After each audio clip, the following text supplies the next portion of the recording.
Hello, everybody. I'm Eric Iverson. I'm the CTO for our global media and entertainment vertical here at AWS. And I'm very excited here today to introduce our CISO panel for media and entertainment, because over the last year, we've had this incredible shift to remote work, distributed workforces, and we are now consuming more content and media in more places than we ever have before. So that's really changed the game for the way that we produce and distribute content.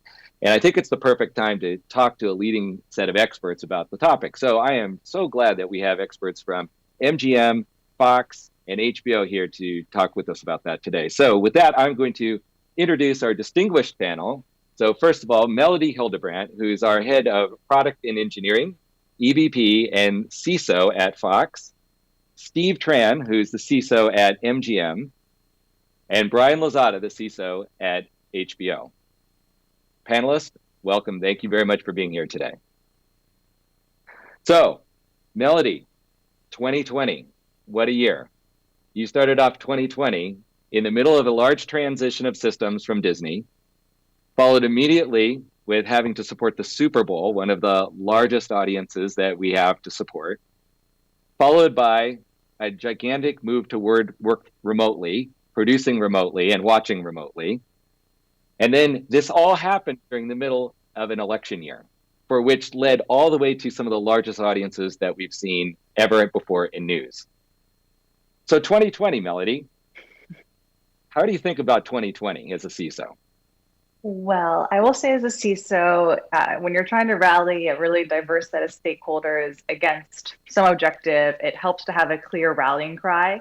And I think there's really no better shared sense of mission for Americans than to rally for the Super Bowl in February and to the elections in November. So from a sense of purpose and mission, we had such alignment on where we needed to get to, really from the top down, which we were able to express through a series of tabletop exercises we did that really kind of galvanized momentum. So from a sense of achievement, I think the velocity that we saw in the last year was pretty incredible for our teams. Personally, I found it really exciting to work on, these events that, again, hundreds of millions of Americans are engaging with. That said, I'm also ready for a nap. Well, congratulations for the incredible progress this year. And Brian, HBO, you launched a service this year. You've been incredibly busy, and your company also has been top and center in thinking through kind of this election season. How would you characterize 2020? 2020's been fun. It's been a transformative year for sure. I think launching HBO Max was exciting, but launching it during a pandemic, it made it more challenging and it made it more rewarding when we actually did we're able to launch it. We put a lot of effort into launching the product and launching the platform. The HBO Max security team was actually built during the actual pandemic. The team was hired, interviewed, put together, and helped launch that product all remote, all while we were, under the pandemic and under the pressures of getting this platform out there, at the end of May. So very challenging, very rewarding when actually going out there, and the team coming together. That's why I said a transformative year for us, because it's the foundation of how we built the HBO Max security team during a pandemic. During chaos, there's opportunity, and we've definitely seized it to build a really grade A team to put HBO Max out there. Yeah, and a perfect time, right when audiences are seeking the content and being able to watch it at home and in more places. So just a great time. And Steve, media entertainment has certainly kind of seen a lot of changes in this last year and have had to adjust a lot with all of the work remote, produce from home, watch from home. You've certainly been really busy. What's 2020 been like for you? Well, it's been extremely challenging, but I feel like it's been very validating at the same time. I think we've had a lot of discussions about, various different security architectures like Zero Trust. When we talk about them in theory and trying to make it scale and operationalized during the pandemic was very validating because, when we do our preparation and we do our planning, we kind of build a thesis that says, hey, if we were in this situation, then this is the expected outcome. But to see it in reality has been very gratifying for us. Yeah, absolutely. Melody, I'm going to turn this over to you. So I know one of the things you're passionate about is enabling creatives with secure access from anywhere so that they can get their job done. Why is this important to you? What have you been doing? Tell us a little bit more about that. We have some parts of the business, some which are very cloud native and really progressive, but other parts of the business that, just the reality of media are working with some legacy technologies. And how can we, as a security team, enable them to continue to do their job, to gain access to these applications in a way that's secure? And, partnering with AWS, I think we actually found that the cloud was a way to actually provide this bridge even to some of these legacy workflows through deploying things like workspaces to enable a remote desktop solution, which I think many employees have been allergic to from previous very bad iterations of remote desktop that really suck. But modern versions of that to be able to gain access to these applications. And I think this again is kind of how can technology team and security team really partner to enable our creatives to have access to those applications that they love, that enable them to do their work, and to do so in a way that is also secure. And many of these solutions now are higher powered than what employees had before. They're more computationally robust, and employees really love it. So for us, that's been a real success story of secure access, particularly in a work from home scenario. That's a great story. Brian, I'm guessing that you and Steve both probably had some similar experiences over this last year. Brian, tell me a little bit. You're launching your D2C platform. There's no question you have creative workflows. Similar story? The transition to home was very seamless. I mean, there was very little friction to any of our employees. The flip to work from home, again, didn't impact our operations in any way. It's just the power of technology enabling our employee to dictate how they want to consume their work resources to do their job. That's how we approached it. And it's just a lot of preparation that was there prior and just really seamless the transition the workforce to work from home. For anyone that's listening today that's maybe starting their cloud journey or just accelerated it this last year, do you have any advice for any challenges that you had to work through that you might offer out to the audience? Yeah, I think the challenge is getting the buy-in, right? I think when I first started here at this organization, I think the misconception was that, cloud is not secure, that there's just too many issues. I think having clear risk communication about your strategy and how the cloud can actually be very helpful and augment and actually be cost effective, can win over the stakeholders. And in our case specifically, the way I presented it was look at the investment AWS and all our SaaS partners are making when it comes to security. It was much higher than what we're doing ourselves. So for me, again, the core strategy for our group was, hey, how do we do things that are best aligned for the business, right? And what's not part of our core competency, we kind of push on to other partners. I like that. Melody, I'm going to go to you now. I know earlier you had alluded to the fact that you have various different workflows that you needed to deal with. Some systems were older, some systems were new. I know you have a passion about trying to kind of address that head on. How do you think about that? How's the cloud helped you with that over the last year? The reality of some media workflows, particularly for linear broadcast, these are just legacy technologies. And I think we're on a process of transformation and we're on the process of upgrade and replacement. But that's going to be, a multi-year capital investment. And it's just the reality of, in some cases, some technologies are just playing catch up. And that's the reality of linear broadcast. So I think while we're always kind of shooting to be transformative and to be progressive, and that's what I think we should set always as our North Star. And from a principle standpoint, you can hold those as core principles, things like, remote access or secure access from anywhere. You can hold that as a principle. And then how do you apply that, though, to both legacy workflows and to really progressive cloud native workflows? And so I think that's kind of the first step is really kind of recognizing that, in a modern environment, or particularly an environment for a company like Fox, it's been around for some time, you're going to have a diversity of stakeholders in terms of, their technical abilities, but also just in terms of the underlying technical capabilities of some of the applications that they rely on. I like that. Brian, what are some of the principles that you manage to as a team? We are a cloud native, application and consumer facing platform. But any new service that we're putting out there, we think about that business need. We think about the problem we're solving and how it's going to help out the customer, what we're trying to accomplish with the customer. And then that is a core principle for us, is always thinking about the customer experience and thinking, again, what problem are we solving, and not putting anything in that won't get to that end goal of solving that consumer problem, that consumer need. I love that. And here at AWS, we love to start with the customer and work backwards. So we're with you in spirit on that one. Steve, when it comes to media workflows, I know that you have a point of view in the ability to kind of rethink how those media workflows would look like in the cloud and think a little bit differently about it than we might think with some of the corporate work that we've done when it comes to security. Tell us a little bit more about your thoughts there and how you think about it. It's very unique in the sense where, from my experience, you can't just take the traditional enterprise security model and apply it to media. Why? Because media workflows are so complex, right? When you look at identity as an example, it's just becomes so diverse in our industry because not everyone who works on theatrical or television are full-time employees. Right, we get a lot of contractors, freelancers.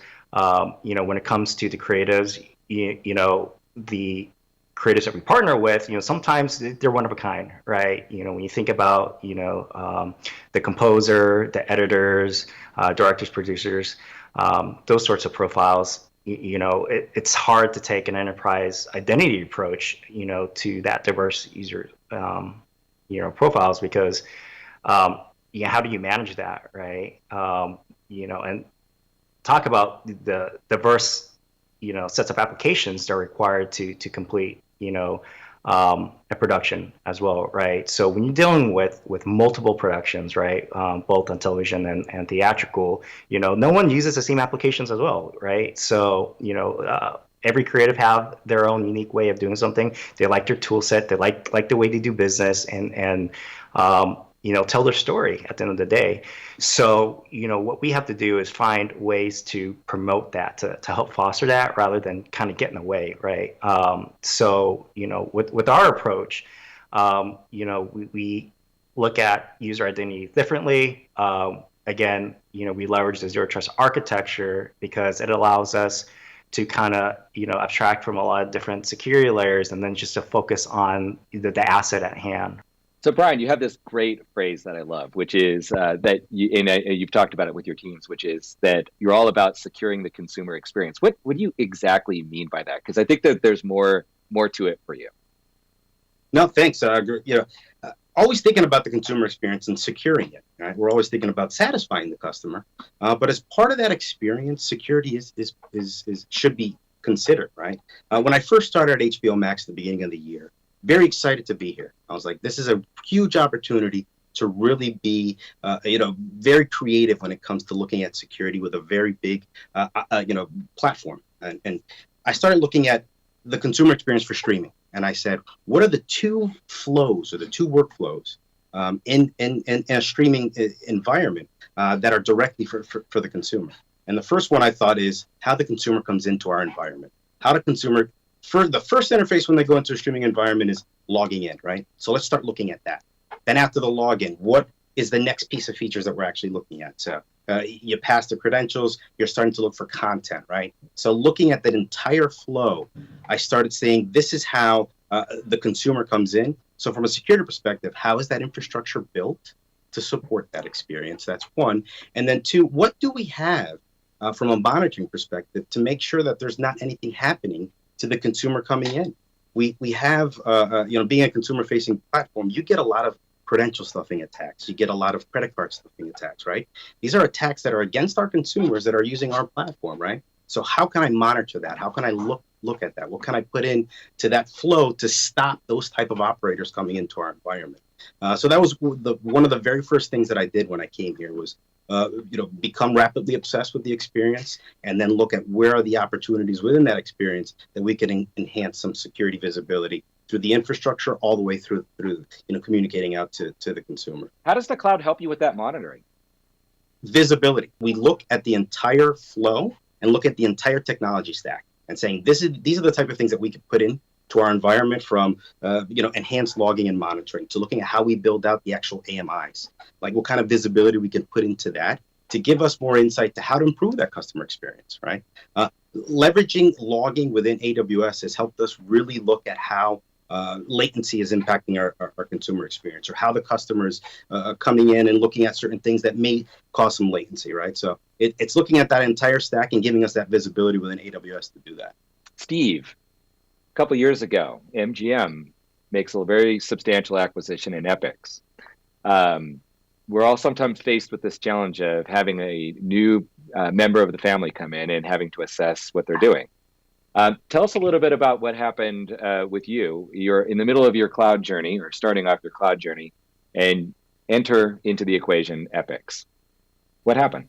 Epics was a lot more advanced with their journey and their technology stack, right? But MGM, we're the parent company, though. We own Epics, so I think for me it was putting all ego aside, not going there saying, hey, we're the big dogs, we own security, and this is how things are going to be done now, right? Because for me, again, trying to think about providing value to the business too at the same time was making sure that the investment that they just made are not impacted, right? Because you can be impacted from an external risk perspective, but then it can also be risk internally too, right? By kind of making the wrong decision at the wrong time, that can be really costly. So for me, I had the courage to just to say, hey, it does not make sense to pull Epics back in time, multiple years, just because we want to finish this M&A activity and just have everything centralized together, right? So I left them alone. But what that allowed us to do was it kind of accelerated, what this new standard could look like, right? And really working together as true partners. And the chief digital officer at the time and CTO at the time were very great partners. We went in there, we came up with a plan together, and we were really super supportive of each other, rather than, hey, you have to do this because we own you now type of mentality. So by leaving them alone, we actually allowed MGM to actually catch up in their security, their cloud journey much quicker, because instead of kind of sitting back saying, hey, what do we do in this situation type of thing, we kind of fed off each other's energy and different collaborative ideas, and we worked as a team ultimately to complete the activity together. And then now we're kind of, unified now, right? And I think part of that is, going back to Melody and Brian when it comes to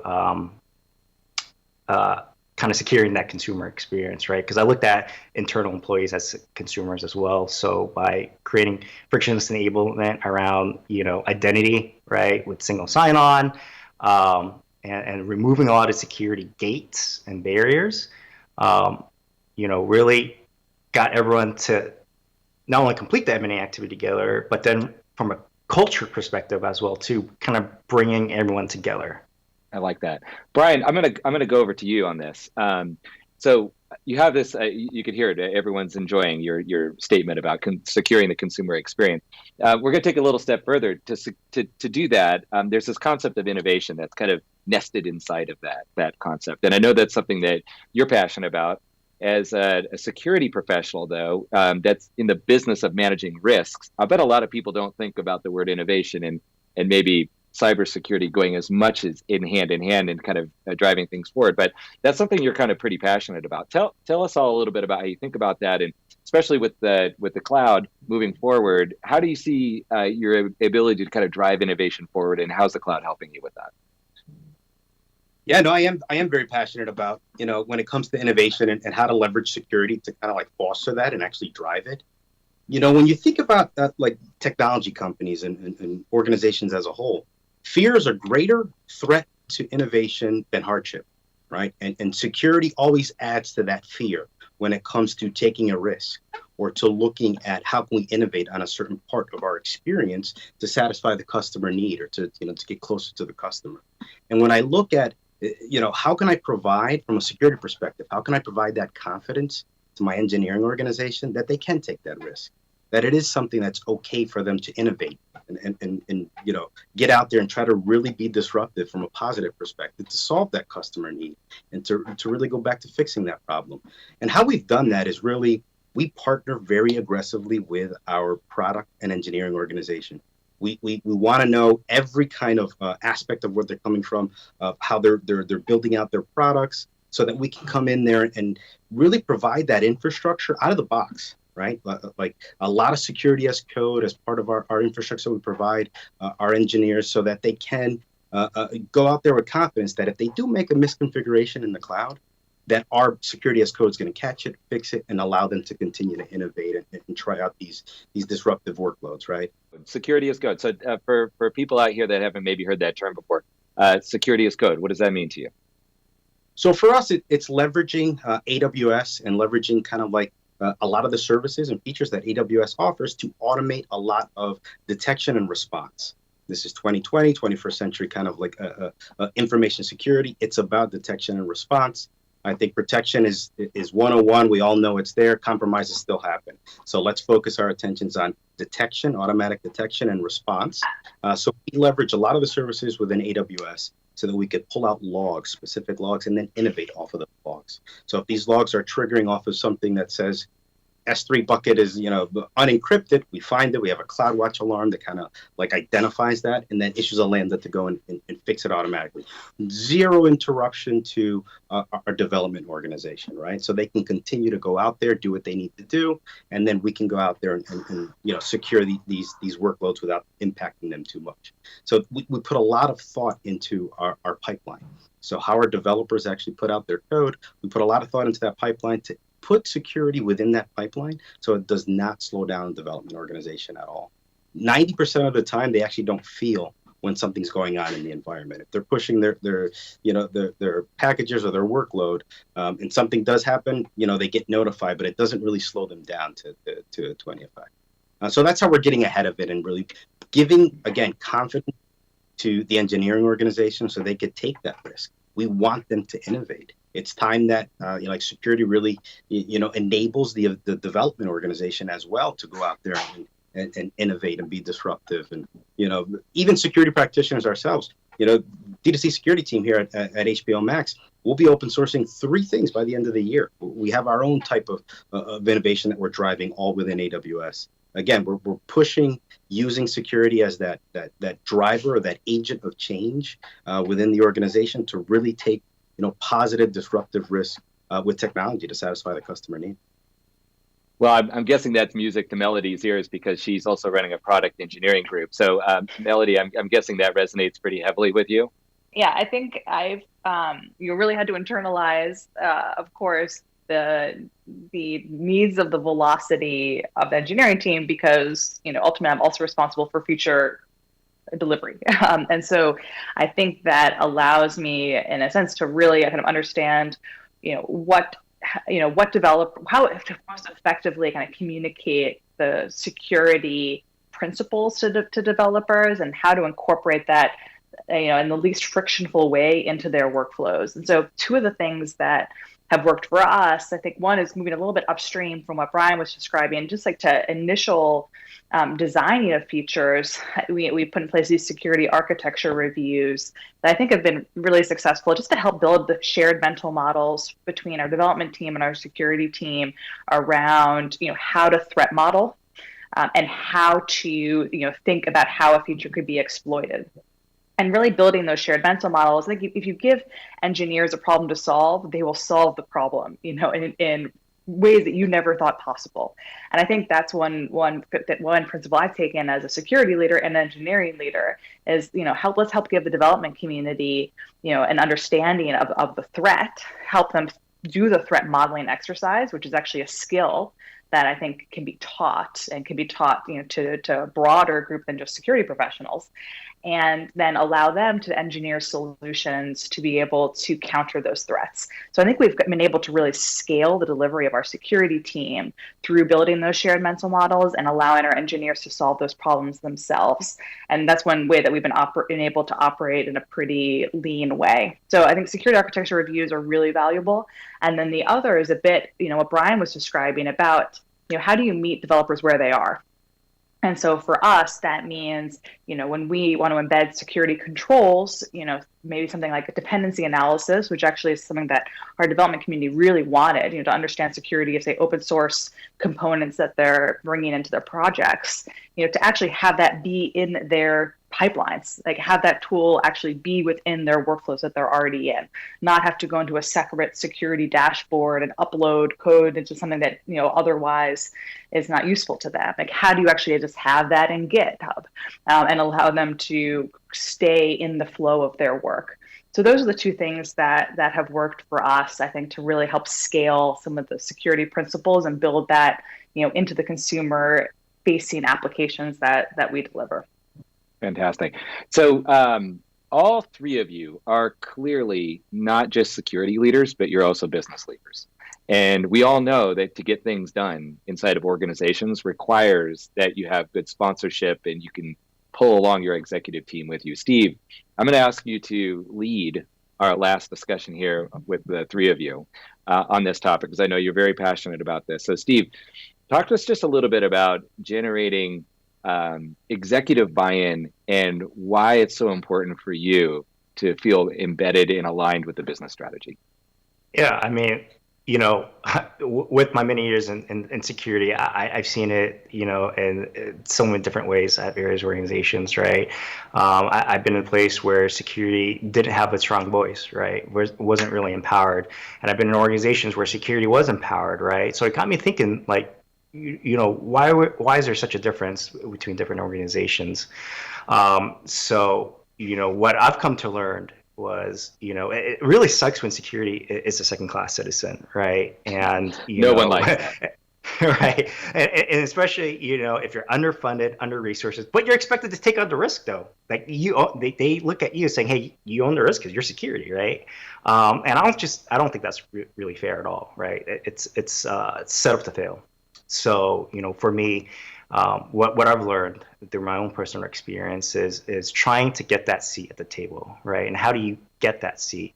And a lot of times it's really just translating these really complex security issues, right? And translating them to simple business context, right? And letting the organization leaders know, hey, yeah, we're security, but we also understand what our business is and what your strategy is. And we're going to do everything that we can to help promote and foster that, right? And making sure that they understand that we know it, right? So it becomes, less of like a technical cyber risk conversation and more on like, hey, this is how we can add to the shareholder value at the end of the day, right?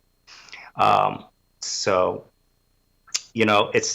security definitely can change that narrative, right? So I think, part of that is just, not being afraid to speak business and not just security. Melody, Brian? That all resonates with me. I think one tool that I found effective to help achieve some of what Steve described is through tabletop exercises. I think as a security professional, like, we kind of naturally can internalize what a bad day looks like. So I'm looking at the Super Bowl 2020. I had a bunch of bad days, in my head that I was trying to avoid, and it's really hard, I think, to get business leaders to internalize those in the same way without in some way living through it and having been through a bad day. And I've been through bad days in other places that we were hoping not to repeat at that scale. And so I think that's one way to kind of bring these concepts to life, is to really kind of bring executives like to live through what a bad day looks like, and to be able to kind of translate, what does a ransomware incident, which sounds kind of technical and something tech people are going to deal with, what would that actually mean to the business, and what does that mean from a scenario perspective? And so that's at least been one effective capability for us, that for both the elections and for the Super Bowl, that really helped, again, to kind of rally the team to all want to avoid the same bad day and to care enough to invest against it. Because I agree with Steve, it's really hard to hold the risk if you don't have the agency to be able to actually make a difference against that risk. And so from my perspective, then you kind of really got to have more people kind of accept some of that risk. Like it needs to be decentralized a little bit. Everyone needs to feel like they have kind of skin in the game, and that they're going to feel the pain as well. And then everyone's invested to try to help remediate and reduce the risk.